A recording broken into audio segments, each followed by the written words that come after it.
Student welcome back to my YouTube channel master easy chemistry. सबसे पहले हम देखते हैं आज का paper advance organic chemistry. And आप सभी बताएं कि आपका एग्जाम कैसा गया, कमेंट बॉक्स में कमेंट करके बताइए। एंड हम देखते हैं कि हमारा जो एग्जाम है हमारे IMP क्वेश्चन से हमारा कितना मैच हुआ है। चलिए देखते हैं। सबसे पहला आता है हमारा ग्रीन केमिस्ट्री। ग्रीन केमिस्ट्री हमारा 10 मार्क्स में भी है, 7 मार्क्स में भी है एंड हमारा 2 मार्क्स में भी है। एटम इकोनॉमी ये मैंने आपको कवर कराया था यूनिट फर्स्ट में। मैंने आपको 2 मार्क्स में भी कराया था और हमारे 10 मार्क्स में भी कराया था। और यही हमारा प्रिंसिपल ऑफ ग्रीन केमिस्ट्री, तो यही हमारा क्वेश्चन आया है।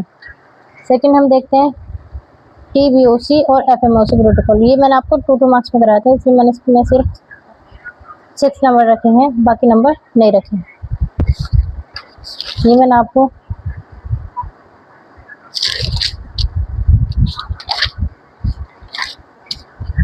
टू मार्क्स में ये TBOC FMOC स्ट्रेटेजी एंड मैंने इससे अलग भी आपको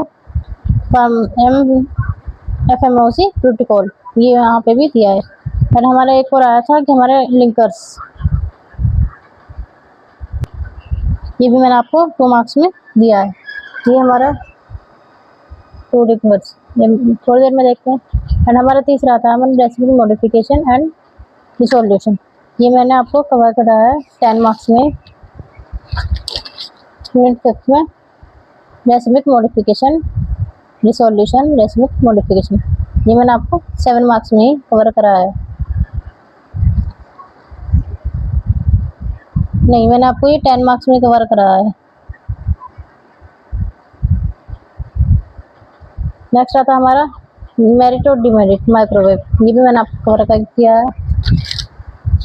ये हमारा first unit microwave assisted merit, ये मैंने आपको 2 मार्क्स में कराया है और यहाँ मैंने आपको 7 मार्क्स में भी ये पूरा कराया है। फोटो केमिस्ट्री नॉरिश ये तो नहीं, फोटो केमिस्ट्री हमारा फोटो केमिकल से लिया है, लेकिन मैंने इसके कोई मैंने इसके नंबर नहीं जोड़े हैं। लेकिन ये जो हमारा ये पूरा हमारा फोटो केमिकल जो मैंने आपको अभी 10 मार्क्स में कराया था उसी में से लिया गया है। जो ब्रोंस्की डायग्राम आता है हमारा एप्लीकेशन ऑफ विल्किंसन कैटालिसिस, ये मैंने आपको कराया है।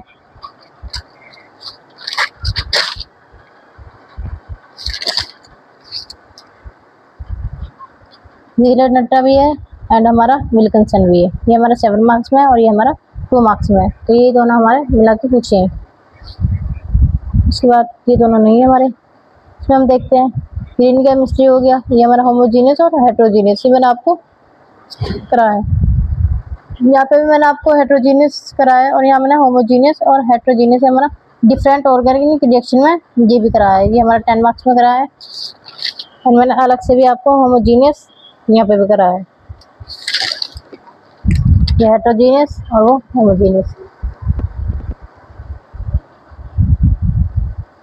सुपर 18 माइक्रोवेव में मैंने आपको 7 मार्क्स में कवर अच्छे से कराया है।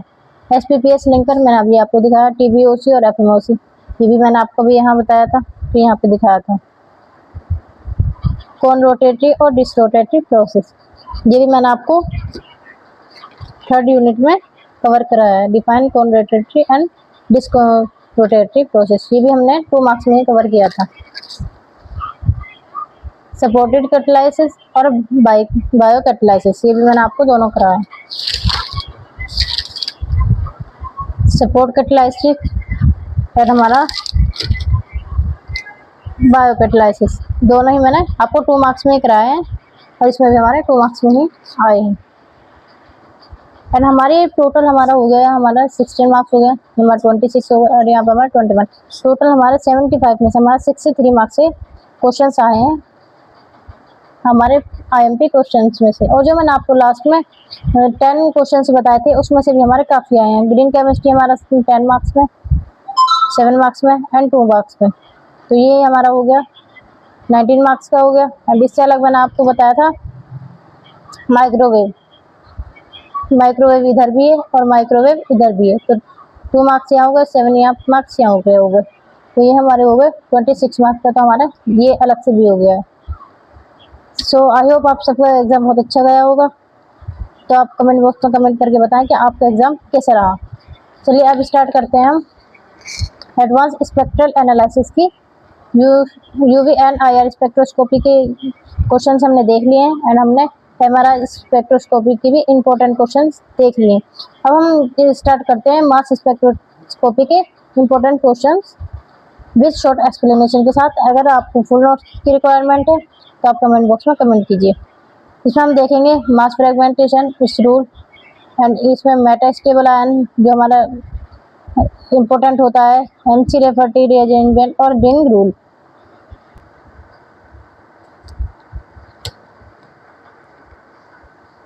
सो स्टार्ट करते हैं हम। सबसे पहला क्वेश्चन देखते हैं। Give a short note on mass fermentation and it's rule in mass spectroscopy. जितना हमें इनफ हो इतना हमें पढ़ना चाहिए, ज़्यादा फालतू हमें पढ़ने की कोई ज़रूरत नहीं है। तो हम इम्पोर्टेंट क्वेश्चंस ही देखेंगे। तो सबसे पहले अगर हम डेफिनेशन समझते हैं मास फ्रेगमेंटेशन की, तो mass fragmentation is the process in which a molecule break into smaller charge particle ions, मतलब तो when burdened with high energy electrons in a mass spectrometer, these fragment ions help in identify the structure of the compound। अब हम अगर इसको simple language में समझें तो जब किसी कंपाउंड को मास स्पेक्ट्रोमीटर में डाला जाता है पर उस पर जो हमारी हाई एनर्जी इलेक्ट्रॉन की बौछार की जाती है, तो इससे हमारा जो मॉलिक्यूल होता है उसका इलेक्ट्रॉन जो होते हैं वो निकल जाते हैं और मॉलिक्यूलर आयन जो होते हैं हमारे प्लस में बन जाता है। ये मॉलिक्यूलर आयन जो होते हैं वो हमारे अनस्टेबल होते हैं, इसलिए छोटे छोटे टुकड़ों में टूट जाते हैं, लेकिन टूटे हुए जो टुकड़ों को हमारे फ्रेगमेंट आयन कहते हैं। जो भी हमारे छोटे छोटे टुकड़े टूट जाते हैं उनको हम क्या कहते हैं, फ्रेगमेंट्स आयन कहते हैं। इन फ्रेगमेंट्स के पैटर्न से जो कंपाउंड के स्ट्रक्चर का पता चलता है उसको हम कहते हैं फ्रेगमेंटेशन। अगर हम फ्रेगमेंटेशन देखें तो हमारे इसमें आयनाइजेशन होता है, हमारे फ्रेगमेंटेशन होता है। इंपॉर्टेंस की अगर हम बात करें तो हमारे इंपॉर्टेंस इसमें हमारे नाइट्रोजन रूल होता है। यदि हमारा मॉलिक्यूलर मास ओड हो, कंप्यूटर में नाइट्रोजन एटम्स की संख्या ओड होती है, तो यदि हमारा मॉलिक्यूलर मास इवन हो तो हमारे जो नाइट्रोजन एटम्स की जो संख्या होगी वो भी हमारी इवन या फिर 0 होगी। अगर हमारा ओड होगा तो फिर हमारी संख्या भी उसकी ओड ही होगी। एग्जाम्पल के तौर पे अगर हम मॉलिक्यूलर मास हमारा 45 ओड है तो हमारा जो 1 नाइट्रोजन होगा वो भी हमारा इसी में इतने ही प्रेजेंट होगा। दूसरा होता है हमारा इवन इलेक्ट्रॉन रूल। तो even electron ions usually loss natural molecules and form stable ion. Third आता है हमारा स्टेबिलिटी रूल। तो जो हमारे फ्रेगमेंट ज़्यादा स्टेबल होता है उसकी पीक ज़्यादा इंटेंशन होती है। स्टेबल अगर जैसे हमारे 3 है, फिर 3 के बाद 2 है, 2 फिर से फिर 1 है, फिर 1 से हमारे मिथाइल ग्रुप आ गया। तो ये जो हमारे जितने भी मतलब फ्रेगमेंट ज़्यादा होते हैं तो हमारा वो इतना ही स्टेबल होता है। फोर्थ आता है हमारा अल्फा क्लीवेज रूल्स। तो हमारे फंक्शनल ग्रुप के पास वाले जो बॉन्ड का टूटना हमारा अल्फा क्लीवेज कहलाता है। जो भी हमारे फंक्शनल ग्रुप होते हैं उसके मतलब जैसे हमारा ऑल्कोल्स हो गया, अमाइंस हो गया या कीटोन्स हो गया, तो हमारा इसका टूटना हमारा अल्फा क्लीवेज कहला जाता है। उसके बाद आता है हमारा रीअरेंजमेंट रूल। रीअरेंजमेंट रूल में हमारे कुछ कंपाउंड फ्रेगमेंटेशन के दौरान एटम्स ग्रुप शिफ्ट करते हैं, ये हमारे रीअरेंजमेंट कहते हैं। इसमें हमारा एग्जांपल आता है MC लोफर्टी अरेंजमेंट। ये मैं आपको अलग से भी 2 मार्क्स में और 7 मार्क्स में कवर कराऊंगी। ये इम्पोर्टेंट है, ये हमारा आ सकता है, इसलिए आप अच्छे से ध्यान से दें। मास फ्रेगमेंटेशन ये भी हमारा इम्पोर्टेंट क्वेश्चन है, तो आप इसको भी अच्छे से कवर करके जाएं। मास फ्रेगमेंटेशन जो होता है वो हमारा मास स्पेक्ट्रोस्कोपी का बहुत इंपॉर्टेंट पार्ट होता है। मॉलिक्यूल के टूटने से बचने वाले फ्रेगमेंट जो आयन होते हैं उन कंपाउंड की पहचान और स्ट्रक्चर डिटरमाइन करने में मदद करते हैं। क्लियर। नेक्स्ट क्वेश्चन देखते हैं। Discuss at least 3 types of group for which the study of fingerprint region is most essential. तो जो हमारा द फिंगर, अगर हम इसकी हम थोड़ी सी डेफिनेशन देखते हैं। तो the fragment fingerprint region is the part of IR spectrum between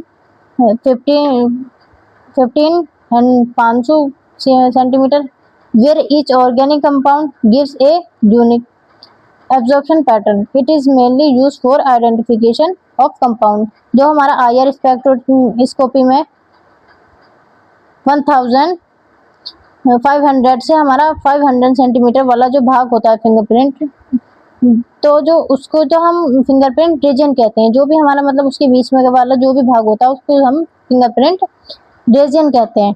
तो जो जैसे हर इंसान के फिंगरप्रिंट अलग अलग होते हैं, वैसे ही हर कंपाउंड का रीजन अलग अलग होता है, तो इसलिए उसका उपयोग जो होता है हमारा कंपाउंड की पहचान करने में किया जाता है। अगर हम इसके ग्रुप्स की बात करें, हमारे ग्रुप्स देखें तो हमारे उसमें इंपॉर्टेंस होती है। जैसे हमारा एल्कोहल्स है तो उसमें हमारा OH ग्रुप होता है, तो अल्कोहल्स में जो हमारा CO stretching vibration fingerprint region दिखाई देती है। जैसे CO तो हमारा स्ट्रेच हो जाता है, तो हमारा 1260 से हमारा 1000 सेंटीमीटर के बीच में होता है। तो ये हमारे एग्जाम्पल के तौर पे हमारा इथेनॉल या फिर मिथेनॉल होता है। तो हमारे यूज हमारे अल्कोहल्स को अदर्स और अदर कंपाउंड में डिस्टिंग्विश करने में मदद मिलती है। अगर हम दूसरे की बात करें तो हमारा एमाइन, तो NH2 ग्रुप होता है। तो हमारा एमाइन में जो हमारा C होता है, हमारा N के बीच में स्ट्रेचिंग फिंगरप्रिंट रीजन में आती है।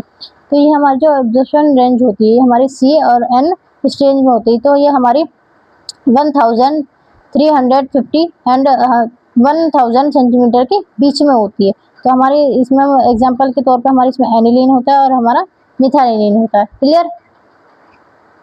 नेक्स्ट क्वेश्चन देखते हैं, व्हाट आर मेटास्टेबल आयन। तो मेटास्टेबल आयन से हम समझते हैं, शॉर्ट में डेफिनेशन देखते हैं। It A metastable ion in an unstable ion that decomposes during its level inside the mass spectrometer before reaching the detector. तो जब ये मॉलिक्यूलर आयन हमारे मास स्पेक्ट्रोमीटर के अंदर बनता है, तो कुछ आयन जो होते हैं वो हमारे तुरंत नहीं टूटते, बल्कि थोड़ी देर बाद हमारा ट्रेवल करते समय तब टूटते हैं। तो ऐसे अनस्टेबल आयन को हम मेटास्टेबल आयन कहते हैं। मेटास्टेबल हमारा M हो गया, जिसे अगर हम देखें तो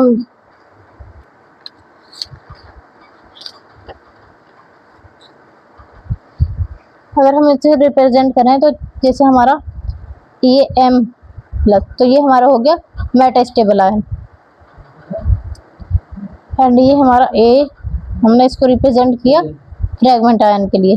तो ये जो हमारा M मेटास्टेबल आयन, और हमने इसको फ्रेगमेंट आयन के साथ हमने अगर इसकी रिएक्शन कराए तो हमारा न्यूट्रल फ्रेगमेंटेशन बन जाता है। क्लियर। फ्रेगमेंटेशन हमारा पैथवे जो होता है उसको समझने में मदद करती है, और स्ट्रक्चर हमारे डिटर्मिनेशन में भी यूजफुल होता है, और मास स्पेक्ट्रम में ब्रॉड पिक देते हैं। एग्जांपल अगर हम देखें तो हमारा, एक सेकेंड,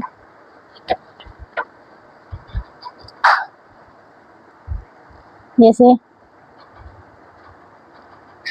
नहीं C4H10 प्लस, अगर हम इसकी रिएक्शन कराते हैं तो हमारा ये टूट जाता है, तो हमारा टूट जाता है C3H7 प्लस CH3 में। तो ये हमारा जो होता है ये हमारा डिकम्पोजिशन मेटास्टेबल आयन फॉर्मेशन दिखाता है। जैसे हमारा C4H10 है, और तो ये हमारे यहाँ से टूट के मेटास्टेबल आयन बन जाता है। क्लियर। नेक्स्ट क्वेश्चन देखते हैं, व्हाट इज MC-Lafferty रीअरेंजमेंट। इसमें शॉर्ट में डेफिनेशन समझते हैं। तो MC-Lafferty rearrangement is a special type of rearrangement reaction in mass spectrometer in which hydrogen atom and gamma carbon transfer to be oxygen atom through a 6-member transition state causing bond cleavage। तो जब किसी compound में carbonyl group होता है तो उसे हम Y carbon पर हाइड्रोजन प्रेजेंट होता है, तब मास स्पेक्ट्रोस्कोपी हमारे में जो फ्रेगमेंटेशन के दौरान हमारा हाइड्रोजन ऑक्सीजन की तरफ शिफ्ट हो जाता है, उसके बाद हमारे मॉलिक्यूल्स जो होते हैं वो टूट जाते हैं। तो हम इसी प्रक्रिया को हम क्या बोलते हैं, MC-Lafferty रीअरेंजमेंट कहते हैं। अगर हम इसकी कंडीशंस देखें तो हमारी ये रिएक्शन मेनली इन कंपाउंड में होती है, जैसे हमारा कीटोन्स या एल्डिहाइड, ईस्टर या एसिड। ऐसे कंपाउंड में हम Y हाइड्रोजन होना जरूरी होता है। क्लियर। नेक्स्ट क्वेश्चन देखते हैं, right A comprehensive explanation of MC-Lafferty rearrangement। MC-Lafferty rearrangement is the characteristic fragmentation reaction observed in mass spectroscopy of carbonyl compound containing a Y hydrogen atom. In this rearrangement The Y hydrogen transfer to the carbonyl oxygen through a 6-member cyclic transition state followed by cleavage of the beta या फिर gamma bond. तो हमारे जो mass spectroscopy में कुछ carbonyl compound जैसे ketones, aldehyde या ester आदि वगैरह हमारे फ्रेगमेंटेशन के दौरान एक स्पेशल अरेंजमेंट दिखाते हैं। इसमें हमारे मॉलिक्यूल्स के जो वाई कार्बन होते हैं वो तीसरे कार्बन पर हमारे उपस्थिति हाइड्रोजन की ऑक्सीजन की तरफ शिफ्ट हो जाती है और मॉलिक्यूल्स हमारे टूटकर दो भागों में बढ़ जाते हैं। इसी प्रोसेस को हम एमसी प्रॉपर्टी अरेंजमेंट कहते हैं। अगर हम इसकी कंडीशंस देखें तो हमारे कंडीशन में हमारी कार्बोनिल ग्रुप प्रेजेंट होना, जैसे हमारे कीटोन वगैरह हो गया, एंड हमारा गामा हाइड्रोजन प्रेजेंट, यानी कोई भी हमारा कार्बोनिल कार्बन में तीसरे कार्बन पर हाइड्रोजन अटैच होना, वो हमारा हाइड्रोजन प्रेजेंट होना हमारे गामा रेस होता है। तो जैसे भी हम अगर हम देखें तो जैसे हमारा O double bond CH3 CH2 and CH3, ये हमारा कार्बोनिल जो कंपाउंड है। तो हमारी जो कार्बन है, हमारा कार्बन पे तीसरा जो बॉन्ड जुड़ा है, हमारे इधर भी जुड़ा है और इधर भी जुड़ा है, तो इसी को हम एमसी-लेफर्टी अरेंजमेंट कहते हैं। मैकेनिज्म इसमें हमारा molecular ion formation, gamma hydrogen transfer या फिर बॉन्ड क्लीवेज वगैरह होते हैं। क्लियर? नेक्स्ट क्वेश्चन देखते हैं, डिफाइन रिंग रूल। तो रिंग रूल की अगर हम सिंपल सी डेफिनेशन देखें तो हमारी the ring rules state that cyclic compound generally produce fragment ions और corresponding to the cleavage of bond within the ring, giving characteristic peaks that help identify the ring structure। अगर हम इसको समझे तो हमारे जो मास स्पेक्ट्रोस्कोपी में cyclic compound होते हैं, तो वो हमारे कंपाउंड फ्रेगमेंटेशन के दौरान जो रिंग बनती है उसकी हमारी वो टूट जाती है। तो रिंग टूटने से जो हमारे कैरेक्टरिस्टिक फ्रेगमेंट बनते हैं उनके आधार पर हमारी रिंग स्ट्रक्चर की पहचान की जाती है। इस प्रिंसिपल को हम क्या कहते हैं? रिंग रूल कहते हैं। जो हमारे अगर इसकी मेन पॉइंट की बात करें तो हमारे जो cycling compound stable fragmentation ion बनाते हैं और रिंग क्लीवेज जो होती है हमारी वो स्पेसिफिक पैटर्न देती है। एरोमेटिक रिंग अक्सर स्टेबल पिक्स दिखाते हैं। क्लियर? नेक्स्ट क्वेश्चन हम देखें, define the molecular ion and base peak observe in mass spectroscopy. एक second, what is the Stevenson fragmentation rule.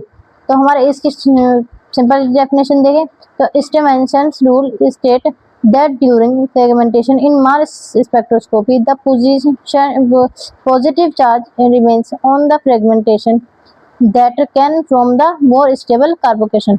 तो अगर हम इसको सिंपल सी भाषा में समझें तो जो हमारा मास स्पेक्ट्रोस्कोपी होता है, जब वो मॉलिक्यूल टूटता है तब हमारा वो पॉजिटिव चार्ज या फिर हमारे जो फ्रेगमेंट पर होता है उस पर जाता है तो सबसे ज़्यादा स्टेबल होता है। तो इसी को हम स्टीवेंसन फ्रेगमेंटेशन रूल कहते हैं।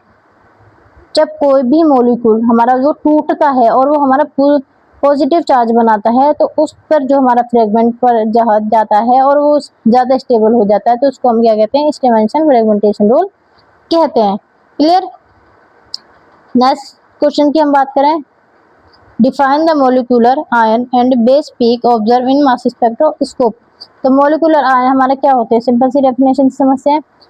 A molecular ion is the ion formed when a molecule loses one electron without breaking any bond.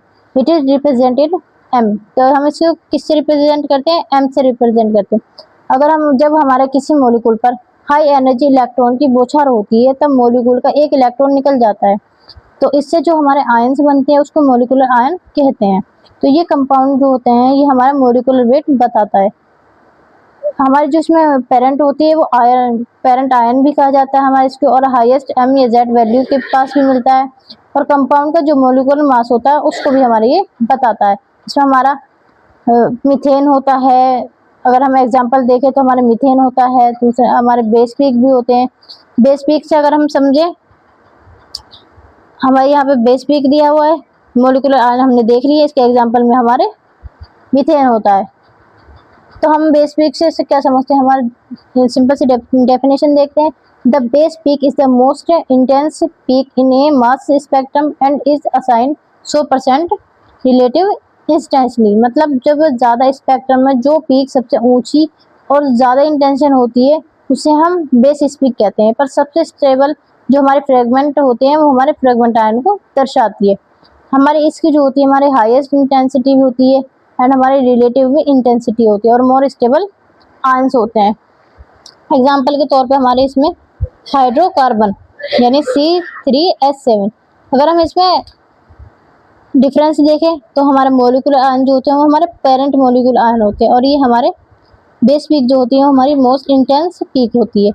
Gives molecular mass, molecular ions में हमारा जो मोलिकुलर मास होता है वो देता है एंड हमारे बेस पीक में हमारे गिव स्टेबल फ्रेगमेंटेशन। रिप्रेजेंट करते हैं हम इसको M से एंड ये हमारी इंटेंसिटी 100% होती है। मे बी वीक और हमारी यूजुअली स्ट्रॉन्गेस्ट होती है। तो मोलिकुलर आयन जो होता है वो हमारे कंपाउंड को मोलिकुलर वेट बताता है, जबकि हमारा जो बेस पीक होता है वो हमारा सबसे स्टेबल फ्रेगमेंटेशन जो होता है उसको दर्शाती है, जो दोनों मास स्पेक्ट्रोस्कोपी में कंपाउंड आइडेंटिफिकेशन के लिए बहुत मोस्ट इम्पोर्टेंट होते हैं। तो आप सबको क्लियर हो गया होगा। एंड अगर आप सबको वीडियो यूजफुल लगी हो तो वीडियो को लाइक कीजिए, चैनल को सब्सक्राइब कीजिए, कमेंट बॉक्स में कमेंट कीजिए। मिलते हैं अगली यूनिट के साथ नेक्स्ट वीडियो में। एंड अगर किसी भी चीज़ की आपको फुल डिटेल्स चाहिए तो आप कमेंट बॉक्स में कमेंट कीजिए, और अगर आपको कोई क्वेश्चन ज़्यादा टफ लगा हो तो मैं उसको भी आपको अच्छे से एक्सप्लेन कर दूँगी।